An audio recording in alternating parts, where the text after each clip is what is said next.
एक बार एक सड़क में राजा आया और राजा अपनी प्रजा को देखना चाहता था कि वो किस प्रकार से सारे कार्यों को करता है।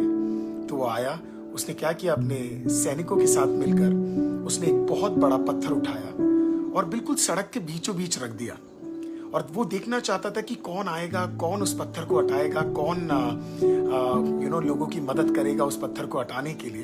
तो राजा छुपकर बैठकर देख रहा था। कई लोग आए, वहां पे एक बहुत बड़ा व्यापारी आया, उसने पत्थर को देखा और इस प्रकार से कहने लगा, पता नहीं कैसा राजा है हमारा, देखो पत्थर बीच में रखा हुआ है, उसे कुछ करना चाहिए, इस पत्थर को हटाना चाहिए। और वो वहां से साइड से निकल गया। उसके बाद वहां पे कुछ बहन लोग आए और उन्होंने भी उस पत्थर को देखा, वो पानी भर के आ रही थी।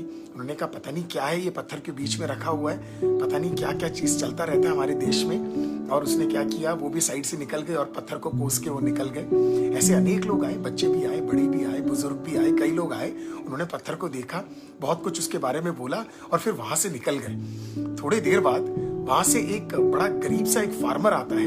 वो पूरे दिन की मेहनत के बाद, बहुत ज्यादा धूप में उसने मेहनत किया, मेहनत करके वो वहां पे आता है और वो पत्थर को बीच में देखता है। जब वो पत्थर को देखता है तो वो कहता है, वो निकलने वाला होता है, अपने गधे के साथ होता है, वो निकलने वाला होता है।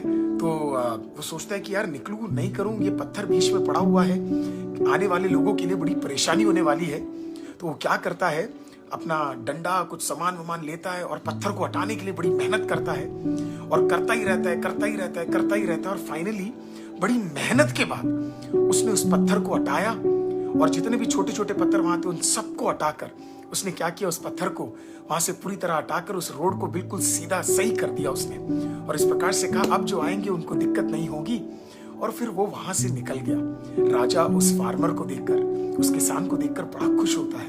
कहता है, ये अकेले है, इसके पास बहुत कुछ नहीं है, तब भी ये आया और इसने क्या किया, इस पत्थर को हटाया और दूसरों के लिए एक मदद का कारण रहा और किसी को उसने कोसा नहीं। उसने क्या किया, वहीं पे उसने थोड़ा सा पैसा उठाया, गोल्ड लिया, थोड़े कॉइन्स लिए और उसने क्या किया, उसे वहीं पे रख दिया।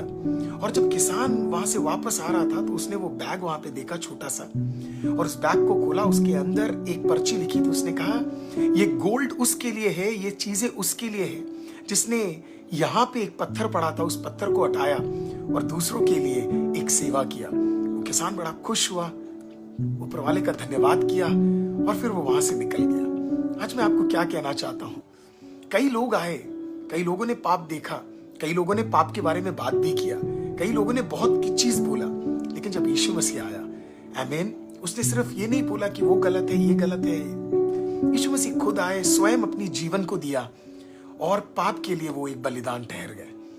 मैं आज आपको दो संक्षेप में चीजें बताना चाहता हूं। पहला, यीशु किसी को कोसने नहीं आया, वो खुद एक बलिदान बन गया और उसने क्या किया, आमीन, अपना जीवन दे दिया ताकि दूसरों के लिए वो एक आशीष का कारण बन सके।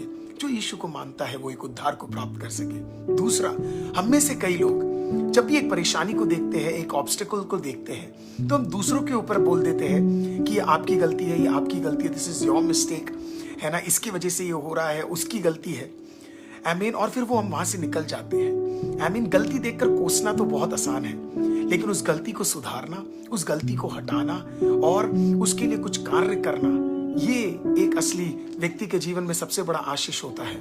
आज मैं भी यही चाहता हूं कि हम भी जब अपने जीवन में कुछ तूफान को देखें, कुछ परेशानी को देखें, कठिनाई को देखें, तो तुरंत किसी के ऊपर कोसे ना, लेकिन क्या कर सकते पता है आपको, हम भी जाए और उसको हटाए और किसी के लिए एक आशीष का कारण बने। दाऊद को देखिए, जब उसके सामने गोलियात खड़ा था तो उसने ये नहीं सोचा ये एक परेशानी है, उसने कहा कि एक अपॉर्चुनिटी है।